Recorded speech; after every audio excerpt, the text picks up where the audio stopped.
သင်္ချာ3ဘာသာဖြေခဲ့တယ်အဲ့မှာ Father Pure Maths နဲ့ Mathematics ပြီးတော့ဒါ IGCSE တက်တဲ့အကြောင်းသားတိုင်းယူကြရပေါ့နော်အဲ့မှာစိတ်ဝင်စားစရာကောင်းတာဘာလဲဆိုတော့ Maths A saver အနေနဲ့ Maths ကိုယူခဲ့ရပါတော့အဲ့တော့သင်္ချာမှာဘာလို့အမှတ်လျော့လဲဆိုရင်ဒါတို့သင်္ချာနားမလဲတာထက်စားလို့ရှိရင် careless mistake တွေအဲ့လို share နိုင်လုပ်ပြီးတော့မှားပြီးတော့တွက်ခဲ့ရတယ်နဲ့အမှတ်တွေကပလုံသွားပါဘောနော်အဲ့တော့ဒီ somewhere ကန်းထဲမှာရော somewhere ကန်းထဲမှာဆိုရင်တော့ဒါကျောင်းက exam တွေဖြေရနေမတူဘူးပေါ့နော် somewhere ကန်းထဲမှာဆိုရင်တော့ feeling အသက်ကျောင်းမှာတော့တိုင်း day မဲ့ဖြေလိုက်တာပဲဒါပေမဲ့ exam ရောက်သွားရင်အလိုလို stress ပြီး pressure တွေပိုတိုးပြီးတော့ဘာလို့လုပ်ရမှမသိရတဲ့အချိန်ကြီးရှိတယ်ပေါ့နော်အဲ့ချိန်ကြရင်ရော careless mistake တွေကိုမလုပ်ခင်အောင်ကိုဘယ်လို prepare လုပ်ခဲ့လဲကိုမရတဲ့ပုံတွေတွေ့ရပေါ့နော်တွေ့လို့ရှိရင်ငါ marketing လေးကြည့်လိုက်မှာပဲလေဆိုပြီးတော့လောက်တက်တာမျိုးရှိတယ်ကိုရှမ်းတယ်ဆိုတာကတော့ practice နဲ့လို့ပြောရမှာပေါ့ဖြစ်ပြီးတော့ unfamiliar ဖြစ်တဲ့ question တွေနဲ့တွေ့ရင်ဘယ်လိုလုပ်ဟုတ်လားလေဆိုတော့ကြော်လိုက်တယ်ဟိုရသလောက်အမှအရင်ယူထားတာပို့ပြီးတော့အရေးကြီးတယ်အခုဒီစီဖြေရမယ်သူအနေနဲ့ဒီ someone need ဆိုလို့ရှိရင် past paper ကို range ထားပြီးဘယ်လောက်လေ့ကျင့်တယ်လဲ Hello အားလုံးပဲမင်္ဂလာပါ Welcome back to Aura by Helen channel ဒီနေ့မှာတော့ခု May June 2026 IGCSE exam မှာ all A star grade 9ရရှိခဲ့တဲ့ Pearson ရဲ့ high achiever တို့ဖြစ်တဲ့တကယ်ချင်းရဲမေအောင်နဲ့ podcast လေးလုပ်ပေးတော့မှာဖြစ်ပါတယ် So hi Yeme how are you feeling today Hello I'm great So Yeme could you please introduce a little bit about yourself Hi everyone, I'm Yemiao, and I'm currently attending A-level right now. Okay, so အဲ့ဆိုရင် podcast လေးစကြမယ်ပေါ့နော်။ခုနောက်ပိုင်းပေါ့နော်IGCSE မေကွန်းပုံစံကြီးကပြောင်းလဲဖြစ်လာတယ်။ science subject တွေမှာရောခုဒီတစ်ခေါက်ဆိုရင်သင်္ချာတွေမှာမေကွန်းလေးခတ်သွားတယ်ပေါ့နော်။အဓိကအဖြစ်တော့ Father Pure Maths အဲ့တော့ A star ရဖို့ကလည်းတော်တော်လေးခက်တယ်လို့ပြောလို့ရတယ်။ဘာလို့ဆိုတော့ boundary တွေလည်းမြင်လိုက်တယ်ပြီးတော့ marking scale တွေကလည်းကျက်လာတယ်။အဲ့ခုလိုအချိန်တွေမျိုးမှာပေါ့နော်ကိုဖြေတဲ့ subject တိုင်းကိုဘယ်လိုA star ဘယ်နိုင်ရရှိအောင်ဘယ်လိုလုပ်ခဲ့လဲဘယ်လိုလုပ်ခဲ့လဲဆိုတော့ past paper တွေပဲအဓိကလုပ်ဖြစ်တယ်ပေါ့နော် past paper 3နှစ်ဘာသာတိုင်းကိုလုပ်ခဲ့ပေါ့နော်ပြီးရင်ဆရာကြီးစာတင်တာတခြားလိုက်နားထောင်တယ်လက်ချာတွေလိုက်တယ်အတန်းပုံမှန်တက်တယ်အဲ့လောက်ပါပဲ Okay ဆိုတော့ရဲမေရဲ့အမှတ်တွေကိုကြည့်တာရန်ကောင်းတယ်ပေါ့နော်တော်တော်များများဒါအကုန်လုံးက online ဆိုတော့ပြီးတော့ဒီကအဖြစ်တော့သင်ချာပေါ့နော်ရဲမေရဲ့သင်ချာအမှတ်တွေဆိုလို့ရှိရင်ဒါအကုန်လုံးနီးပါးက full mark နီးပါးတွေပဲပေါ့နော်ရဲမေကခုယူထားတာကသင်ချာက3ဘာသာဖြေခဲ့တာ3ဘာသာပေါ့နော်Father Pure Maths ကပြီးရင်mathematics ပြီးရ mathematics A ဆိုတော့အဲ့3ဘာသာလုံးကို A star ရရှိအောင်ဘယ်လိုလုပ်ခဲ့လဲဆိုတော့ any tips and trips ခုနကပြောလို့ပဲ past paper များတက်တယ်ပေါ့နော်အဲ့ past paper တက်တဲ့အခါမှာလဲ like တိချာချာစနစ်ကြကြနဲ့တက်ခဲ့လို့ပြောရမှာပေါ့အဲ့တကယ် exam ဖြေနေလို့မျိုးအချိန်တွေပိုင်းတခြားမှတ်ပြီးတော့လုံးဝ focus အပြည့်နဲ့ဖြေခဲ့တာအဲ့ဒါပဲပေါ့နော်အဓိကကတော့ Okay ဆိုတော့ခုကတော့သင်္ချာနဲ့ပတ်သက်ပြီးတော့မေးခွန်းလေးမိမယ်ပေါ့နော်ဆိုတော့ရဲမေကခုနပြောခဲ့လို့သင်္ချာ3ဘာသာဖြေခဲ့တယ်အဲ့မှာ Father Pure Maths နဲ့ Mathematics ပြီးတော့ဒါ IGCSE တက်တဲ့အကြောင်းသားတိုင်းယူကြရပေါ့နော်အဲ့မှာစိတ်ဝင်စားစရာကောင်းတာဘာလဲဆိုတော့ Maths A ပေါ့နော်အဲ့တော့ Maths A ကိုဘာလို့ယူဖို့ဆုံးဖြတ်ခဲ့ရလဲMaths A ကိုဘာလို့ယူခဲ့ရလဲဆိုတော့IG တော့စစချင်းယူထားတာ6ဘာသာပဲရှိရပေါ့နော်6ဘာသာဆိုတော့အိမ်ကလည်းပြောတယ်တခုခုတဘာသာတွဲချော်သွားခဲ့ရင်ရှိတော့Maths A ကကဲနိုင်အောင်ဆိုပြီးတော့ Maths A လွယ်လို့ပြောရမလားA star ရဖို့လွယ်လေဆိုတော့ဘာလဲ grade saver အနေနဲ့ Maths A ကိုယူခဲ့ရပါတော့ Okay ဆိုတော့ Maths A ကိုခုနပြောလွယ်လို့ပြောရပေါ့နော်အဲ့ဆိုတော့ Maths A ကိုဘယ်လိုအကြောင်းသားမျိုးယူတတ်လဲပေါ့နော်အဲ့တော့ Maths A ယူရင်ဒါလွယ်ဆိုတော့အကျိုးမြတ်တွေလည်းရှိမှာပဲအဲ့တော့ဘယ်လိုအကျိုးမြတ်တွေလည်းရှိနိုင်လဲပေါ့Maths A ကိုလွယ်ပြောတာဘယ်လိုလဲဆိုတော့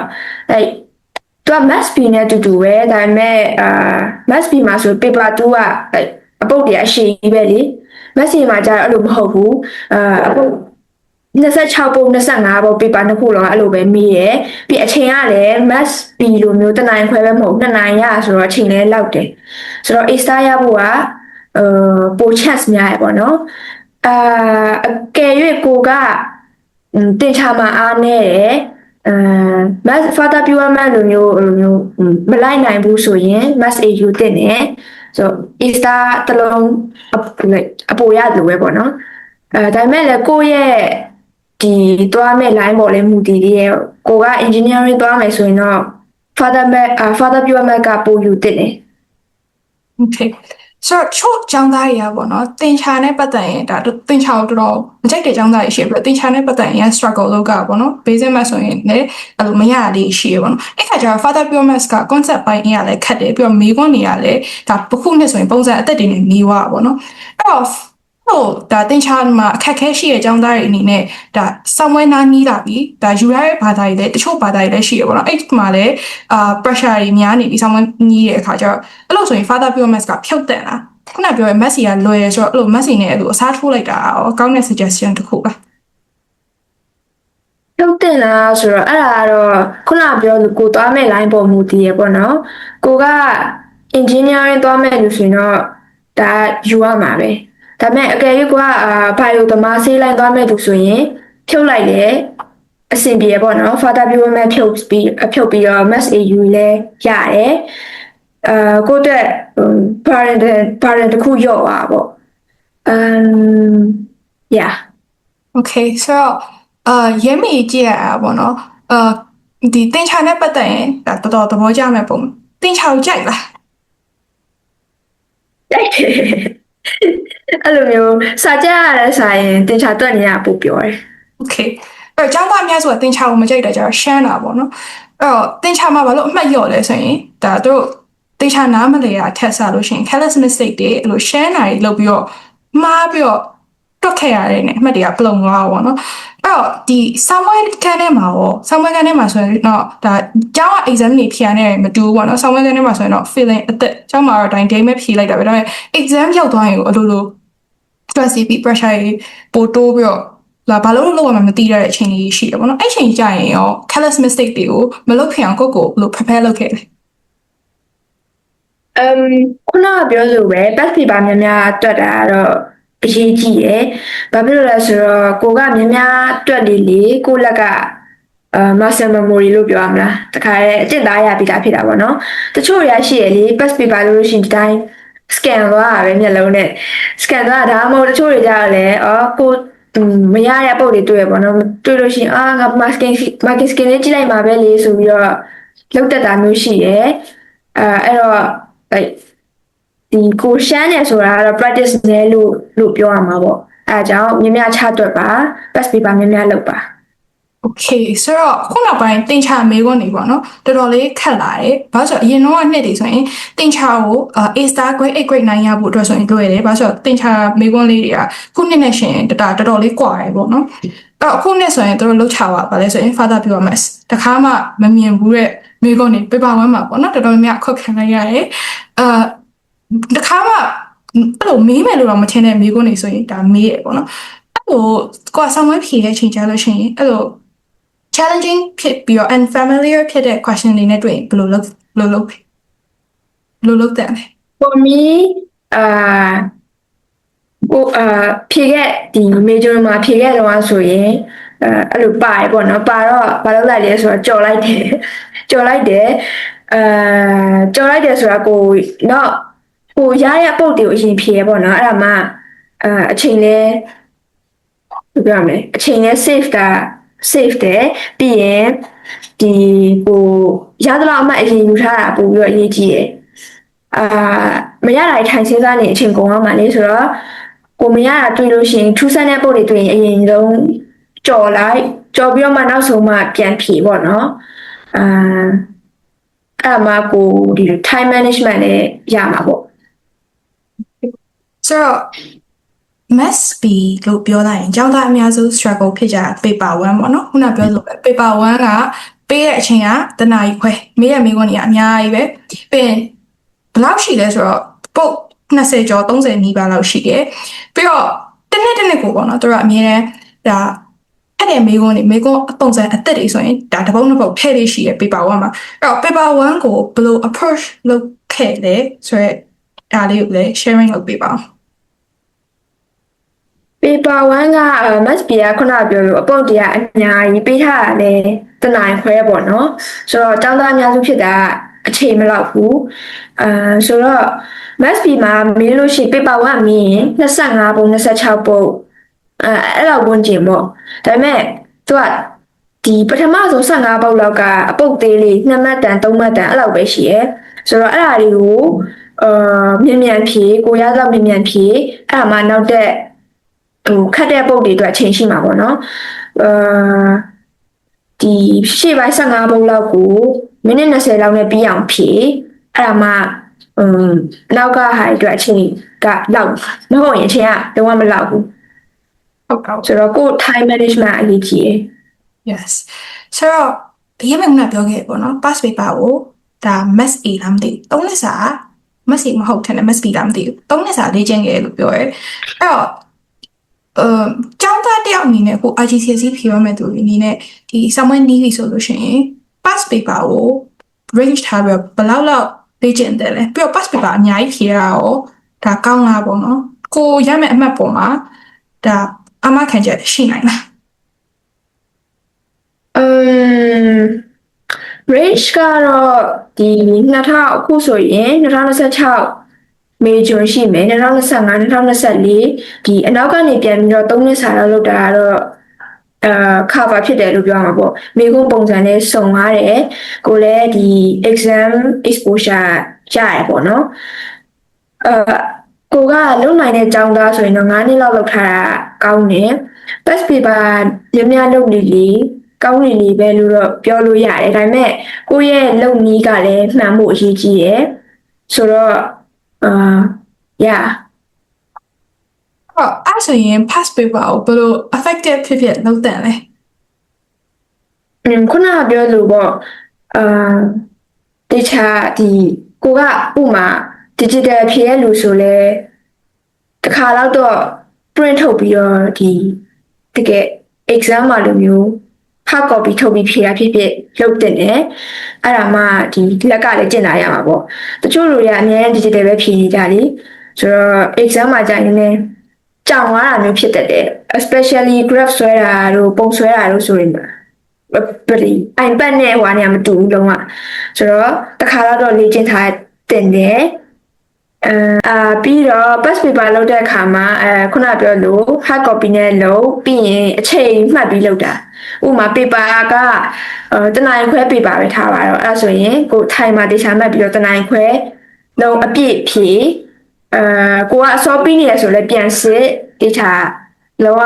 exam ဖြစ်နေလို့မျိုးဖြည့်ပါ exam မှုတွင်ပြီးဖြည့်အဲ့ဒါမှတကယ်exam တော့လဲဟို practice ပြီးသားဖြစ်သွား Okay so အခုကတော့ဒါ student life နဲ့ပတ်သက်ပြီးတော့မိကွန်းလေးနည်းနည်းလေးနေချင်တယ်ပေါ့နော်အဲ့ရမယ့်တချင်နားထောင်လာကြိုက်တာကြိုက်ပါတယ် Okay တော်တော်များများလည်းတချင်နားထောင်လာကြိုက်တယ်ပေါ့နော်ကျောင်းသားအများစုကတချင်နားထောင်ရတာကိုစာလုံးနေတချင်နားထောင်ရတာကိုသဘောကျရလို့ရှိရသဘောမကျရလို့လည်းရှိရပေါ့နော်အဲ့ရမယ့်အနေနဲ့ရောစာလုံးနေတော့တချင်နားထောင်ပြရလားဒါမှမဟုတ်တချင်နားထောင်တာကိုပဲ distraction လို့မြင်လားusually I don't listen to music while I'm studying because it's distract me like ဖြေတော့အဲ့လိုတချင်းသားထိုင်ဥမာ lyrics ပါတဲ့တချင်းဆိုပို့ပြီးတော့ focus မရဘူးလို့ခံစားရတယ်အဲ့ lyrics တွေကခေါင်းထဲရောက်လာတော့ကိုတွေးနေရတယ်တွေးနေပြတ်တယ်လို့ပြောရမလားအားကြောင့်မလို့တချင်းကတော့စာလုံးနေနားမထောင်ဖြစ်ဘူးဒါပေမဲ့တချို့ student အနေနဲ့ကြတော့တချင်းသားထောင်မှအဲ့အာရုံစိုက်နေတဲ့လူရှိရလေအဲ့လူတွေကြတော့ပြောချင်တာကတော့ exam မှာတချင်းသားထောင်ပြီးဖြေလို့မရဘူးလို့ဆိုတော့ဒီအခုတွေကလေ့ကျင့်ထားတင်နေပေါ့နော်တိတ်ဆိတ်ကိုအခန်းထဲမှာပဲဖြစ်ဖြစ်you know ဘာမှ distraction တွေဘာမှlike စူညံတာနေမပါဘဲနဲ့ဖြေကြည့် Okay အဲ့ဒါမှ focus အပြည့်ရမှာပေါ့ဆိုတော့ရမယ့်အနေနဲ့ဒါ favorite study technique တွေပါရောရှိလားစာလုပ်တဲ့အခါ အဲ့လိုတော့မရှိပါဘူးသူများတွေက famous method တို့လိုမျိုးတည်မလားပြန်တင်ပေးရတော့ရှိပေမဲ့ for me I justတကယ်ချင်းနေလာမင်းဖြေလိုက်တယ်ရှင်းပြလိုက်တယ်အဲ့ဒါလည်း yeah အဲ့လိုမျိုးနဲ့သုံးပြသွားတယ်လို့ထင်တာပဲဒါပေမဲ့လိုမျိုးကြီးထူးထူးခြားခြားကြီး technique ဆိုပြီးတော့မရှိဘူး ဆိုတော့ခုဒါ IGCSE October November ဝင်ဖြေကြမဲ့ students တွေအတွက်ကောနောက် IGCSE exam ကိုဖြေကြမဲ့ကျောင်းသားတွေအတွက်ကောဒီရဲမေခုဖြေခဲ့တဲ့တစ်လျှောက်လုံးမှာပေါ့နော်ဒီ IGCSE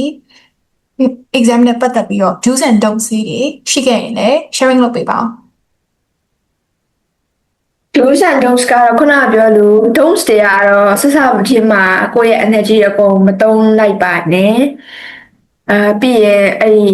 ညလုံးပေါက်စာလုပ်တာတို့နော်မစားမတော့ပဲစာလုပ်တာတွေလည်းမလုပ်ပါနဲ့ because somewhere တွင်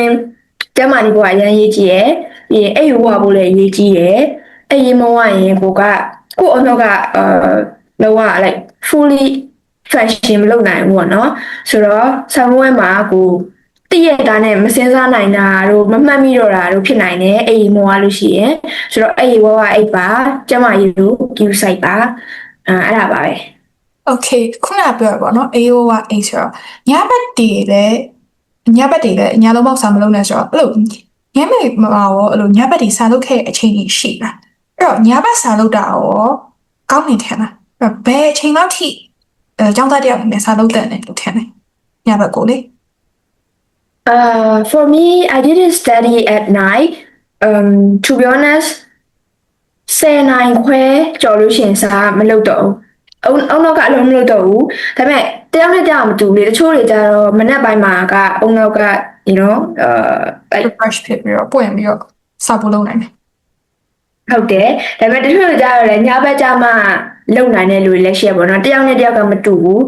ဆိုတော့အဲ့ဒါကတော့နည်းနည်းပြောရခက်တယ်ဒါပေမဲ့somewhere တွင်ဆိုရင်တော့ညဘက်မလုံစေချင်ဘူးပေါ့နော် like 2 နာရီ 3 နာရီလောက်ကြီးထိကတဲ့ဒီ effective ဖြစ်တယ်လို့လည်းမထင်ဘူး like somewhere ကလည်းအရင်နီးနေပြီဆိုတော့ကိုအုံနောက်ထဲမှာဒီ information တွေအတစ်ထည့်ဖို့ကလည်းခေါင်းနဲ့ရောက်တော့မယ်လည်းမထင်ဘူးပေါ့နော်အဲ့ဒါကြောင့်ကိုအိတ်ကြီးပြတ်တာပဲရှိအစားခေါင်းနဲ့မရောက်တော့ဘူးဆိုတော့ like အိတ်ရောအိတ်ပြီးတော့ကိုရတော့ပဲဖြေတာပိုပြီးကောင်းတယ် Okay so the last question